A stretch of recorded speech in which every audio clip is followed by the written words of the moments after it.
If he could dissolve Congress like a king or a dictator would dissolve Parliament, he would do that. And I understand legally and constitutionally, this is a challenge for him to do this. But doesn't it show his authoritarian instincts again?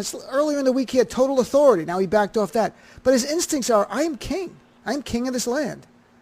Oh, yeah, of course it is. I mean, we could do this show any week in the last 150, however weeks he's been president, 170 weeks, and you could come up with another example over the last week or two. I mean, look who are the people he admires most around the world. The Crown Prince in Saudi Arabia, Russia's Putin, the North Korean dictator. Those are the strong men, all men, that he likes, the ones that are not particularly democratic, but anti-democratic. Yes, the ones that punish their enemies, sometimes by death.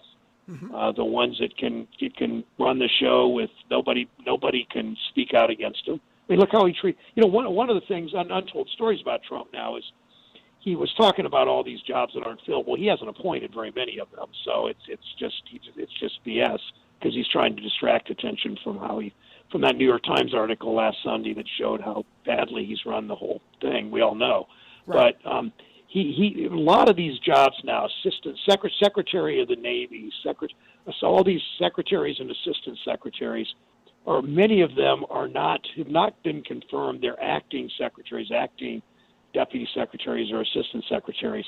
The reason he wants them acting is twofold. One is they don't have to go through the confirmation process and be exposed and embarrassed and maybe even defeated if they're really bad and they can't justify them.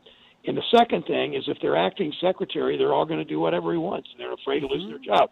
The best example is the acting Navy secretary that flew overseas when Captain Crozier did the right thing, and at $250,000 he flew to near Guam, and got on that ship, and then gave a 30-minute lecture that offended everybody. He ended up resigning in disgrace.